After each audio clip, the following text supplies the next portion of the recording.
ቴንክ ዩ ቴዲ እሱን ይሄንን ጉዳይ ስላነሳኸው እኔ እሷን ብቻ እያሰብኩ አልነበረም ስጽፍ የነበረው ካስታወስክ ቴዲ ልደቱም አይ ቲንክ ያንን ቪዲዮ ብዙ ሰው አይቶታል ብዬ ነው የማስበው የትግራዩ ጦርነት እየተካሄደ በነበረበት ጊዜ ቤኒሻንጉል ጉሙዝ ውስጥ ይመስለኛል አንድ እስረኛ የተጠረጠረን ሰው የመከላከያ ዩኒፎርም የለበሱ ሰዎች ይዘው መሬት አስተኝተው አንድ ሁለት ሰዎችን ትላልቅ ቋጥኝ ድንጋይ ራሳቸውን እየቀረጹ በድንጋይ ለረጅም ሰዓት እነዛን ሰዎች ከደበደቡ በኋላ ከነነፍሳቸው አቃጠሏቸው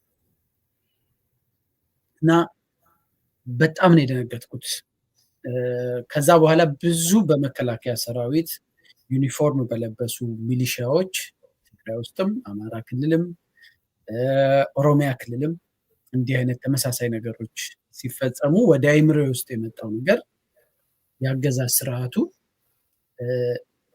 ምን እያለ ነው እነዚህ ሰራዊት አባላት ምን አይነት ኦሪንቴሽን የሚሰጣቸው ስለ ሰው ያላቸው አረዳድ ምንድን ነው? ብዙ ጊዜ የሚሊቴሪ እንትን ዲሁማናይዝ ማድረግ ነው ወታደሩንም ኢነሚውንም ያ የምትልከውን ወታደር የአውሬ ስብዕና ታለብስለውና ከሰውነት ተራ ታወጣዋለህ፣ እንደ ሰው እንዳያስብ ታደርገዋለህ። ከዛ የተሸከመው መሳሪያ ያነሰ እንትን እንዲኖረው አድርገህ ግደል የተባለውን እና ዩኒፎርም ብቻ ማየት የጠላት የሚለውን ምልክት ማየት ለዛ ሰው በቂ ነው። ወይም የጠላት አካል ብሎ መፈረጅ በቂ ነው ለመግደል ማናቸውንም የጭካኔ እርምጃ ለመውሰድ። ያ ብቻ አይደለም ደግሞ ያኛውንም አካል የሚገለውንም አካል ሰው አድርጎ እንዳያስበው በስሙ እገሊት እገሌ ብሎ እንዳያስበው ወንድሙንም ሊሆን ይችላል የቤተሰቡ አባሉንም ግን በዛ በጠላትነት ፍረጃ ውስጥ ያለን ሰው በጭካኔ እንዲያጠፋ አድርገህ ነው የምትልከው እና እንዲህ ያለ ነገር ብዙ ጊዜ ሬብል ግሩፖች ይጠቀሙበታል። በጣም ሳቬጅ የሆነ ሰራዊቶቻቸውን ድራግ ሁሉ እየሰጡ ምን እያሉ ያንን የሚልኩትን ሰው ዲሁማናይዝድ አድርገው ጠላት የሚሉትንም ሰው ከሰውነት ተራ አውጥቶ እንዲያስብ ያደርጋሉ። ይሄን ግን እንደ መንግስት የመንግስት አካል የሆነ ሰውና የመንግስት ሰራዊት የብሔራዊ ሰራዊት ይሄን ስብዕና ተላብሶ ስታይ ግን በጣም አደገኛ ነገር። ስለዚህ በቃ ይሄ ነገር ወዴት እየወሰደን ነው እንደ ሀገር የሚል በጣም ብዙ ታሪክ ሰምተናል እኮ የእናት የእርጉዝ ሴት ማህፀን ተከፍቶ ሰው ተገደለ፣ አንገት ተቆርጦ ጡት የመቆረጥ ነገር ኦሮሚያ ክልል ውስጥ ማስረጃዎች አሉ፣ ብዙ ነገሮች አሉ። ግን ይሄንን አይነት እጅግ አሰቃቂ ድርጊት የመከላከያ ሰራዊት አባላት ፈጸሙት ሲባል ያስደነግጣል። አንድ ሁለተኛ እኔ ወዲያው ሪያክት የሚያደርጉት ለመከላከያ ሰራዊቶቹ ለመንግስት ሰዎች ብቻ ይሄ ነገር በጣም ከባድ ወንጀል ይሄ ጸያፍ የመጨረሻ የአውሬነት ባህሪ መገለጫ ብቻ ሳይሆን ከባድ ወንጀል ነው፣ በዓለም አቀፍ ሕግ የሚያስጠይቅ ወንጀል ነው የሚለውን ማሳሰብ የፈለግኩት ለሌሎቹ ለፋኖ ታጣቂዎች ጭምር ነው። ምክንያቱም በበቀል ስሜት ነገ ሄደው እጃቸው ላይ መዓት የተማረከ ኃይል ስላለ ተመሳሳይ የነውር ድርጊት እንዲህ አይነት የነውር ድርጊት ለመፈጸም ለዛ አይምሮ ቅድም እንዳልኩት የበደነ እና ከሰው ተራ መውጣት ይጠይቃል። ግን በበቀል ወደዛ አይነት እርምጃ እንዳይሄዱ ነገ በወንጀል እንደሚያስጠይቃቸው እንዲያስቡ ለሌሎቹም ጭምር ነው እንደው የተማጽኖም የማስጠንቀቂያም አይነት ጥሪ ነው አድርጌ እንትን ያደረኩት። ግን የገባንበትን የአደጋ መጠንና በተለይ አገዛዝ ስርዓቱ ምንም አይነት መግለጫ እንኳን እኮ አልሰጡም። ይሄ ነገር ሰዎቹን እርምጃ ወስደናል እንደዚህ እናደርጋለን ምናምን ዝምታቸው ራሱ ዝምታቸው ሌላው ይሄን ልበልና ላቁም የሰጠኝ ትርጉም ምንድን ነው? እንዲህ አይነት አሰቃቂ የሚሆን ነገር ሆን ተብሎ እንዲፈጸም ታደርግና ማህበረሰቡን ቴሮራይዝ ማድረግ ሽብር ውስጥ መክተት። እኔን ተነስታችሁ የምትዋጉኝ ሰዎች ሴትም ሆንሽ ወንድ ነገ መጨረሻችሁ ይሄ ነው ብሎ ለማህበረሰቡ በጣም አደገኛ የሆነ ሲግናል የፍርሃትን ሽብርን የሚለቅ መልእክት የማሰራጨት ዓላማም እንዳለው እንድረዳ ነው ያደረገኝ ቴዲ። እሺ እዚሁ ላይ ልደቱ እንግዲህ ቀደም ሲል ያነሳኋቸው ጥያቄዎችና ያሬድም አስተያየት የሰጠባቸው ነገሮች ላይ የምትለው መኖሩ እንደተጠበቀ ሆኖ ስለ አገዛዙ ስነ ልቦና ደግሞ የሚናገረውንም ነገር ብታነሳው ብዬ ነው። ያሬድ አሁን መጨረሻ ላይ ያነሳው ነገር አለ በመቀጣጫነት መጠቀም በተመለከተና እዚህ ስንነጋገር ርዕዮት ላይ ከአንተም ጋርም በሌሎች አጋጣሚዎችም ፓርላማም ሆነ ሌላ አጋጣሚ ሲኖር አብይ ለወታደሮቹ የሚያስተላልፋቸውን መልእክቶች በተመለከተ እናነሳለን እና ስለ አገዛዙ ወቅታዊ ስነ ልቦና ይሄ እንደ ማሳያ ነው እያነሳ ነው ያለ ነው። በኢትዮጵያ ውስጥ አሁን ሰቆቃ በየአይነት ነው እንደምናውቀው፣ ግን ይህንን እንደ ማሳያ አንስተን ብናየው ስለ አገዛዙ አሁናዊ ስነ ልቦና ምን ይላል የሚለውንም አብረህ ጨምረህ እንድታነሳው ብዬ ነው። ያው እውነት ነው። ያው መቼስ ጦርነት የሚጠላው ያለ ምክንያት አይደለም። ብዙ ኢሰብአዊ የሆኑ ድርጊቶችን ይቶ ስለሚመጣ ነው። ግን ደግሞ እንደው ጦርነት ዝም ብሎ ልቅ ነገር አይደለም። የራሱ ኖርም አለው፣ ባህል አለው፣ ህግም አለው። በዓለም አቀፍ ደረጃ ብዙ ድንጋጌዎች፣ ስምምነቶች አሉ ጦርነትን በሚመለከት። ምክንያቱም ያው ጦርነትን ማስቀረት ካልቻል ቢያንስ ግን ጦርነት ሲካሄድ ሊከበሩ የሚገባቸው ነገሮች አሉ የሚል እሳቤ ኖሮ ነው እነዛ ዓለም አቀፍ ድንጋጌዎች የወጡት። በኢትዮጵያ ተጨባጭ ሁኔታ እንደው ህጉን እንተወውና ባህል አለ። በጦርነት ብቻ አይደለም፣ በግል ጠብ እንኳ አንድ ሰው ከወደቀ በኋላ አይመታም። ከዛፍ ተጠልሎም የሚድንበት ሁኔታ ነው ያለው እና በጦርነትም የማረኩትን ሰው በእንክብካቤ ይዘው ሹመው ሸልመው የሚሸኙ መሪዎች የነበሩባት ሀገር ነች። ከጣሊያን ጋር የተደረገውን ጦርነት እናስታውሳለን። የአድዋን ጦርነት እንግዲህ ባህር ተሻግሮ ሊወረን ነው የመጣው። ግን እና አፄ ምኒልክ የጣሊያን ወታደሮች በክብር በወግ ይዘው ነው የሸኙት።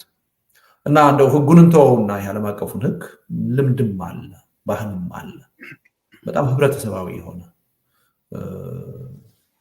እና የሚያሳዝን ነው። አሁን እና ዝም ብሎ ጦርነት ብቻ ሳይሆን የጦርነቱ አለመቅረት ሲያስጨንቀን ግን ጭካኔን ከጊዜ ወደ ጊዜ እየተለማመድ ጭካኔ በጣም ተራ ነገር እየሆነ የመጣበት ሁኔታ ነው የመጣው። ሰዎች በመግደል አረካ ብለው በአገዳደል ለመፎካከር ሲሞክሩ ነው እያየን ያለ ነው። እና አሁን ይሄ መንግስት 7 ዓመት ካመጣብን አንዱ ጣጣ ይሄ ነው፣ ጭካኔ ነው። ሆን ተብሎ እንድንለማመድ። ሆን ተብሎ የሚለው ያለ ምክንያት አይደለም፣ ሲስተሚክ ነው። ሆን ተብሎ ባይሆን ኖሮ እርግጥ ነው በጦርነት በስሜት እዚህም እዛም አንዳንድ ጥፋቶች ሊጠፉ ይችላሉ። ሆን ተብሎ እንዲፈጸም ያላደረገ መንግስት ግን ተጠያቂነትን ያሰፍናል። በእንደዚህ አይነት ድርጊት የተሳተፉ ወታደሮች ወይም ታጣቂዎች እርምጃ ሲወሰድባቸው ሲጠየቁ ማየት እንችል ነበር። እኔ ባለፉት 7 ዓመታት አንድም የመንግስት ወታደር እንዲህ አይነት ከጦርነት ህግ ውጭ የሆነ ኢሰብአዊ ድርጊት ፈጽሟል ተብሎ ሲቀጣ ይቻላል። ብዙ ፊልሞች ግን አይተናል። ብዙ አሰቃቂ ድርጊቶችን ሰምተናል። እና ይሄ ዝም ብሎ በሆነ አጋጣሚ የሚፈጠር አይደለም፣ በስሜት የሚፈጠር አይደለም። ሆን ተብሎ የሚፈጸም ነው፣ ሲስተሚክ ነው። እና ዋናው ዓላማ ምንድን ነው? በመቀጣጫነት የማመን ነው። ይሄ ደግሞ ከቁንጮው ከጠቅላይ ሚኒስትሩ አስተሳሰብ የሚመነጭ እንደሆነ ደጋግመን አይተናል። በመቶ ሺዎች ያልቃሉ፣ ህፃናት፣ እናቶች ያልቃሉ፣ ከተሞች ይፈርሳሉ። ከኢህአፓ ጊዜ ዘመን በላይ እልቂት ይፈጽማል። ስልጣኔን ከነካችሁ ብለው በድፍረት በአደባባይ የሚናገሩ ሰው ናቸው። ትቀጠቀጣላችሁ ብለው በአደባባይ እንደ ህውሓት ትቀጠቀጣላችሁ ብለው የሚናገሩ ሰው ናቸው። መቀሌን በሻሽ አደረኳት ብለው የሀገር ጠቅላይ ሚኒስትር ሆነው በድፍረት በአደባባይ የሚናገሩ ሰው ናቸው። አስገዳጅ የሆነ ጦርነት መቼም ቢሆን ሊከሰት ይችላል። ጦርነትን ስትዋጋ በጦርነቱ ሂደት ሰው ሲያልቅ ግን መግለጫ እንኳን ስታወጣ እያዘንክ መሆን አለበት። ስብዕና ካለ እያዘንክ እየተቆጨ ይሄን ማስቀረት መቻል ነበረብን። ባለመቻላችን እናዝናለን። በዛ መልኩ ነው መሆን ያለበት። ይሄ ግን በመቀጣጫ የሚያምን ኃይል ነው። ግን የሚያሳዝነው የሚያመጣው ውጤት ምንድን ነው? ተቃራኒውን ነው የሚያመጣው። አሁን ይሄ መንግስት የሚያስበው ይሄን ሳደርግ ብዙዎች ፈርተው ተሸማቀው ወደ ጦርነት አይገቡም አይፋለሙኝም ብሎ ነው የሚያስበው። እጅግ በጣም የተሳሳተ ምልከታ ነው ይሄ። እንደውም ውጤቱ ተቃራኒ ነው። የመንግስት ታጣቂዎች ይህን ባደረጉ ቁጥር ጠበንጃ ይዞ ወደ ጫካ የሚሄደውን ወጣት ያበዙታል እንጂ በህብረተሰብ ውስጥ ያለው ለስርዓቱ ያለውን ጥላቻ፣ ብሶት የበለጠ ያጠናክሩታል እንጂ አይቀንሱት። በብዙ የጦርነቶች ታሪክ ለአሸናፊነት የሚበቁት ርህራሄ የሚያሳዩ፣ እስረኞችን በአግባቡ የሚይዙ፣ ምርኮኞችን በአግባቡ የሚይዙ አካላት ናቸው ለማሸነፍ የሚበቁት፣ የህዝብ ተቀባይነት በሂደት የሚያገኙት። ርቀን መሄድ ያለብን አይመስለኝም። በ17 ዓመቱ የኢህአዴግ ጦርነት ዋናው ደርግን ካሸነፉበት ዋናው ምክንያት ይሄ ምርኮኛ እያያዛቸው ነበር። በእጃቸው የገባን ምርኮኛ 3 አማራጭ ይሰጣሉ። ወደ ውጭ መሰደድ ትፈልጋለህ? እኛ ጋር ሆነህ መታገል ትፈልጋለህ? ወይስ ወደ ነበርክበት ወደ ደርግ መመለስ ትፈልጋለህ? ወታደሩ መርጦ ነው ከ3 አንዱ የሚመርጥ። ይሄን በማድረጋቸው የደርግን ሰራዊት መናድ ችለዋል። ምንም አያደርጉኝም እያለ እጁን የሚሰጥበት ሁኔታ፣ መዋጋት የማይፈልግበት ሁኔታ ነው የተፈጠረው።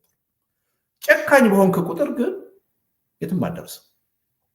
በደርግ ጊዜ የማረኩትን ሰዎች የመግደል እንትን ነበር፣ እርምጃ ነበር። ምን ውጤት አመጣ? ተሸናፊነት ያመጣ እና አሁንም ቢሆን ይሄ መንግስት በጣም በተሳሳተ መንገድ ሄዶ ነው እንደዚህ አይነት ስልት እየተከተለ ያለው። ጨካኝ ስትሆን ብሶተኛውን ጠበንጃ የሚያነሳብህን የበለጠ ታበረታዋለህ፣ ታጠናክረዋለህ እንጂ እንዲለዝብ ልታደርገው አትችልም፣ እንዲፈራ ልታደርገው አትችልም። ይሄ መንግስት ያልተገነዘበው ነገር ይሄ ነው እና ቅድም ያሬድ ያለው ነገር በጣም መሰረታዊ ይመስለኛል። ጭካኔ እንደ ወረርሽኝ ይዛመታል። አሁን ኢትዮጵያ ውስጥ እየተዛመተ ነው እና እልህ ውስጥ ስሜት ውስጥ ተገብቶ ተመሳሳይ የበቀል ስሜት እንዳለመፈጸም ጥንቃቄ መደረግ አለበት። አንደኛ ኢሰብአዊነት ነው። ሁለተኛ ወደፊት አገሩ የመቀጠል እድል ካገኘ፣ የሽግግር ፍትህ የሚመጣበት እድል ከተፈጠረ ማንም ሰው እንዲህ አይነት ወንጀል ፈጽመው ተጠያቂ የማይሆንበት ምክንያት የለም እና ሰከን ብሎ ማሰብ ያስፈልጋል። ከእንዲህ አይነት ነገር በፍጹም መቆጠብ ያስፈልጋል እና እጅግ የሚያሳዝን ነው እና እንዳልከው የስነ ልቦና ጫና ለመፍጠር መቀጣጫ ለማድረግ ተብሎ የሚፈጸም ነው። ውጤቱ ግን ተቃራኒ እንደሚሆን ምንጥርጥር ማሰብ የማይችል መንግስት ሆኖ ይሄዳል። የአገዛዙን ወቅታዊ ስነ ልቦና በተመለከተ የሚናገረውንም እንድታነሳ ብዬ ነው ወደ ያሬድ ከመሄድ በፊት። ማለት አሁን ይሄ ዜጎችን ለማስፈራራት ሲሞክር ስለ ራሱ ፍርሃት የሚናገረው ነገር ምንድን ነው? ተቃውሞዎችንም ስለምንመለከት ቀጥሎ በየቦታው በአገሪቱ ውስጥ የተነሳው በትጥቅም ሆነ በሰላማዊ መንገድ በተለይ በየቦታው በትጥቅ የተነሳው ተቃውሞ አገዛዙን ምንድን ነው ያደረገው የሚለውንም አብረን እንድናነሳው። እውነት ነው። ምን መሰለህ፣ ይኸውልህ የአሸናፊነት ስነልቦና ውስጥ ስትሆን ሩህሩህ ነው እንጂ የምትሆነው ጨካኝ አትሆንም። ወደ ሰፊነት ነው የምታሳየው። ይሄ አንዱ የመሸነፍ መገለጫ ነው። አምባገነኖች ብዙ ጊዜ ወደዚህ አይነት በጣም ጨካኝ ሁኔታ የሚሸጋገሩት የመሸነፍ ስሜት ውስጣቸው ሲያደርጉ፣ በራስ መተማመን ሲያጡ፣ በራሱ የሚተማመን ኃይል፣ የአሸናፊነት ስነልቦና በውስጡ ያለ ኃይል ጭካኔ ያሳይ፣ እንዲያውም ርህራሄ ነው የሚያሳይ፣ ወደ ሰፊ ነው የሚሆነው እና ይሄ በትክክል የሚያሳየው ይሄ ነው። አሁንም ወደፊትም ቢሆን ይሄ ኃይል ወደ መሸነፍ በተቃረበ ቁጥር ከዚህም በላይ ጨካኝ ሆነ እርምጃ ሊወስድ እንደሚችል እኔ ጥርጥር የለኝም። ህብረተሰቡ መገንዘብ ያለበት ይሄ ግን መገንዘብ ያለበት በመንግስት ዙሪያ ያለው ታጣቂ ኃይል፣ የሀገሪቱ ሰራዊት፣ ይሄ ጥቂት የፖለቲካ ኃይሎች ለራሳቸው የስልጣን ጥቅም ብለው እየፈጠሩት ያለ ችግር እነሱን ብቻ አይደለም ተጠያቂ የሚያደርገው። እታች ያለውም ኃይል፣ በዚህ ወንጀል እየተሳተፈ ያለውም ኃይል ነገ ከነገ ወዲያ ተጠያቂ ሆነ። ይህን መረዳት አለባቸው። ስለዚህ በህገወጥ መንገድ በጭካኔ በህዝብ ላይ እንደዚህ አይነት የሚፈጸም ጭፍጨፋ ተጠያቂ ያደርጋል እና ከእንዲህ አይነቱ ኃይል ጋር ደግሞ መተባበርም የትም አያደርስም። የራስን ህዝብ ነው እንዲህ አይነት ጭካኔ የምትፈጽምበት እና መንግስት ወደ መሸነፍ በሄደ ቁጥር፣ በራስ መተማመን እያጠረው በሄደ ቁጥር ይሄን ነገር የበለጠ እያጠናክረው እንደሚሄድ ጥርጥር የለም እና ምናልባት ወደፊት የበለጠ ብዙ ልናይ እንችላለን። ምናልባት ከዚህ በላይ ጭካኔ ምን ይመጣል ልንል እንችላለን። ምክንያቱም ያልተሞከረ ጭካኔ የለም። ሰው በቁሙ ሲቃጠል አይተናል። ቆዳው በቁሙ ሲገፈፍ አይተናል። በአደባባይ ሲሰቀል አይተናል። ምን ያልተደረገ ነገር አለ ልንል እንችላለን። ግን አንዳንድ ጊዜ የሰው ልጅ በሰውና በእንስሳ መካከል ያለው ልዩነት በጣም ቀጭን ይሆናል። ያም አንድ ቦታ ላይ የሚበጠስበት ሁኔታ እና ይሄን ነው እያየን ያለ ነው እና ይሄ ከሽንፈት ስነልቦና ከአቅም ማነስ ስነ ልቦና የመነጨ ነው። ይህን መገንዘብ ያስፈልጋል። የአሸናፊነት ስነ ልቦና ውስጥ ያለ በራሱ የሚተማመን ኃይል ግን በፍጹም እንዲህ አያደርግም። እንዲያውም ርኅሩህ ነው የሚሆነው፣ ወደ ሰፊ ነው የሚሆነው እና እሱን በደንብ ያሳያል ማለት ነው። እሺ እንዳልኩት በተለያዩ ሀገራት ለምሳሌ በኔፓል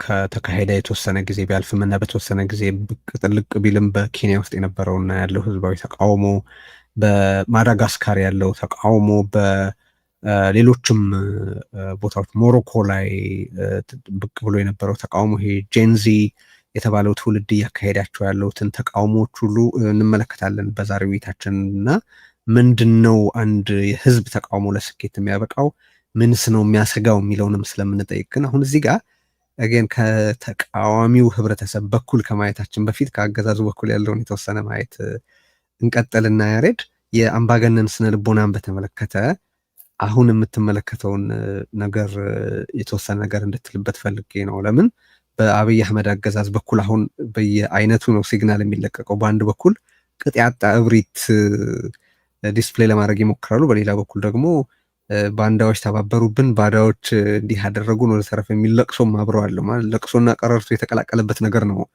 ካገዛዙ የምንሰማው። እሱን በተመለከተ ምን ታያለህ ልልህ ነው። ምናልባት ለዚህ ውይይት አውድ ይጠቅም ከሆነ አንድ ቦታ ያነበብኩት የዚህ የባግዳድ ገዥ የነበረ በሳዳም ሁሴን ዘመን የባግዳድ ገዥ የነበረ አንድ ኮራላ ታልፋ የተባለ የሳዳም ሁሴን አጎት ነበረ እና እየዞረ ንብረት ይወርሳል። አሁን አገዛዙም እንደዛ እያረጋ የተለያየ አዋጅ እያወጣ ያንን እያረገ ስላለ ነው እና የአንዱን ሰው ንብረት ከዛሬ ጀምሮ ይሄ ንብረት የኔ ነው ሲል ባለ ንብረቱ በጣም ተበሳጭቶ ፊቱ ይለዋወጣል እና የባግዳዱ ክልል ገዥ ምን ይላል? ያ እንደተናደድ ካውቃለሁ፣ ልትገለኝ እንደምትፈልግም አውቃለሁ፣ ግን ያው አሁን ልትገለኝ አትችልም ቢኮዝ ስልጣን ላይ ስላለን፣ ከመንግስታችን ከተንኮታኮተ ደግሞ ወረፋ አይደርስህም፣ ምክንያቱም እንዳንተ እኔን መግደል የሚፈልጉ ብዙዎች ናቸው ማለት የነገ ተስፋውንም መንጠቅ ነው። እንግዲህ ፍትህ የማግኘት ወይ የመበቀል ፕሮስፔክት እንዳይኖረው ጭምር የማድረግ ነገር ማለት ነው። ሶ ምልህ ልዩ ልዩ ናቸው አምባገነኖች፣ ልዩ ልዩ ናቸው የአምባገነን አገልጋዮች። ግን አሁን እዚህ የአብይ አህመድ ባለስልጣናት ላይ ጀነራሎቹ እየወጡ ሲናገሩ፣ ከንቲባዋም ምናምን ሌሎችም እንደዚሁ እየወጡ ሲፎክሩ ምን ሲሉ የምታየው ምንድን ነው ልልህ ነው። ቴንኪዩ ቴዲ። ከዛ በፊት የዚህ የጭካኔውን ባህሪ ልደቱ ከገለጸበት ነገር ጋር ተያይዞ አንድ ነገር ልክ እሱ ከመመለሱም በፊት ማስታወሻ እያያዝኩ ነበር እና ብዙ ጊዜ ጭካኔን የሚወልደው ፍርሃት ነው። ዲፕ የሆነ ጥልቅ ፍርሃት ነው ጨካኝ የሚያደርግህ። ልደቱ እንዳለው በራስህ ያለመተማመን እዋጣለው አደጋ ይመጣ። በእኛ እንደውም ማህበረሰባችን ጥሩ አድርጎ ይገልጸዋል። የፈሪ ዱላ ይባላል እና ፈሪ አየህ አቅም አለኝ ብሎ አያስብም። የሚመጣበትን ኃይል አልችለውም በሚል ስነ ልቦና ነው የሚገጥመው። ስለዚህ ያለ የሌላ አቅሙን ነው እና የማሰብ የማመዛዘን ተመጣጣኝ ኃይል የመጠቀም ምናምን የሚባሉት ራሽናሊ አስበህ የምትወስዳቸው ከዛ እንትን ውስጥ ይወጣል ያ ሰው እና በደመነፍስ ነው የሚችለውን ያህል አድርጎ ያ የሚፈራውን አካል አውሬ የሚሆን ሰው ማንበርከክ ነው እንትኑ እና አሁን የማየው ነገር እሱ ነው። ልደቱ በደንብ ገልጾታል። መሬት ላይ ከራሱ ከስርዓቱ ጠመንጃ ነጥቀው ታንክ የሌላቸው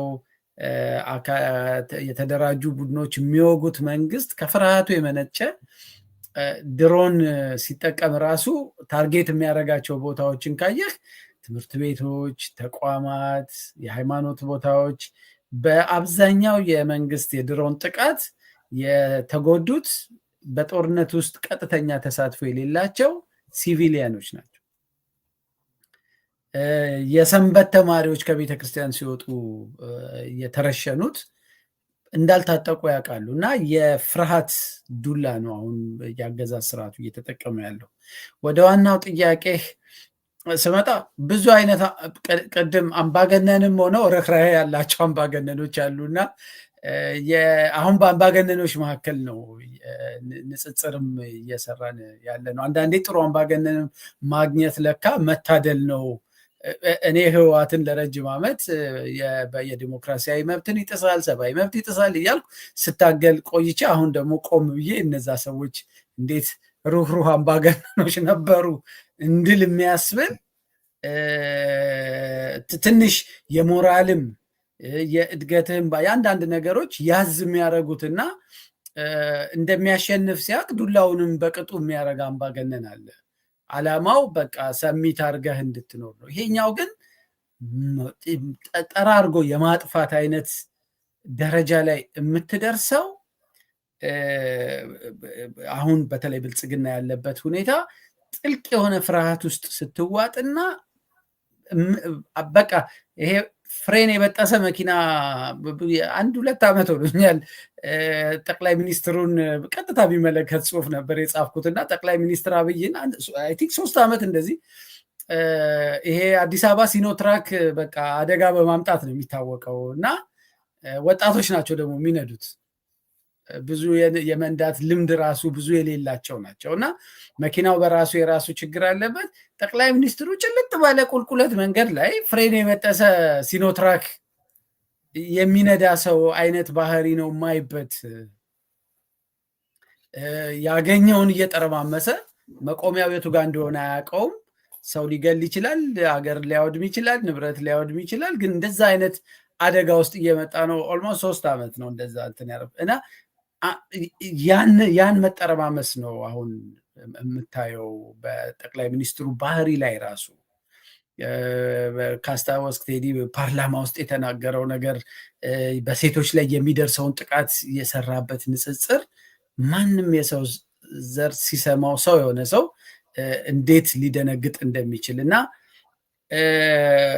ትልቁ ነገር የአምባገነን ስርዓቶች ሁልጊዜ የሚፈሩት ከብዙ ፖለቲከኞች ጋር ማልስማማው እና ከልደቱ ጋር በዚህ የምስማማው ነገር በጣም የሚፈሩት ህዝባዊ ማዕበልን ነው። ሰላማዊ አመፅን ይፈራሉ። ሁሌ የሚመርጡት ተቀናቃኞቻቸውን ሁሌ የሚገፏቸው ወደ ትጥቅ ትግል እንዲሄዱ የጉልበት ፖለቲካ ውስጥ ከገቡላቸው ይመቻል። ጀስቲፋይብል ነው። በአንድ ሀገር ይዘህ እያስተዳደርክ ከዓለም አቀፍ ማህበረሰቡ ጋር ቁጭ ብለህ ዲፕሎማሲያዊ ፖለቲካ ምን እየሰራህ ማንም ታጣቂ ኃይል በሀገርህ ከተነሳ ሰላም ህግ ማስከበር በሚችል የትግራዩን ያንን የሚያህል ጦርነት እኮ አብይ በቴሌቪዥን ወጥቶ ህግ ላስከብር ነው ያለን እና ሽፍቶች ናቸው ምኖች ናቸው ብሎ ሌብል አድርጎ ቀላሉ ለአምባገነኖች ሁልጊዜ የሚመርጡት ጨዋታ የጉልበት ጸብን። ምክንያቱም የሀገሪቷን ትልቁም በጀትም ጊዜያቸውንም ምናቸውንም የሚያጠፉት ጉልበት በመገንባት ላይ ስለሆነ አባይን እኮ ግድቡን ከማስገደቡ 1 ሳምንት በፊት ወጥቶ የአጥፍቶ ጠፊ ድሮኖች እያመረትኩ ነው ሲል በጣም የደነገጥኩት። ህዝብ በሚራብበት ስንት ስቃይ፣ ስንት የኢኮኖሚ ዶክተሮች ደሞዛችንን ጨምርልን እያሉ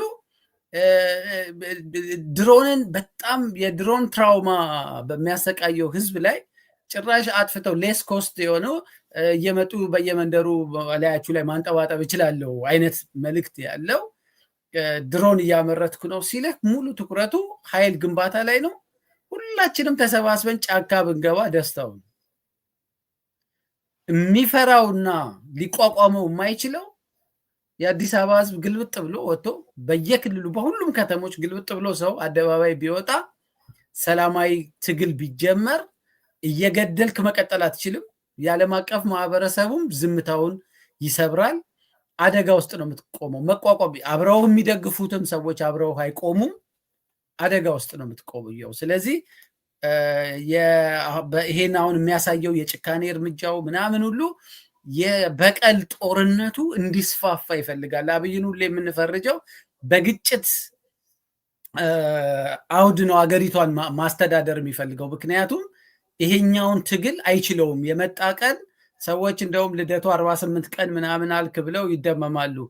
እኔ ከዛ ያጠረ መጥለቅለቅ ሁሉ ሊፈጠር ይችላል። ሁሉ ነገር ሊቆም ይችላል ብዬ ነው የማስበው።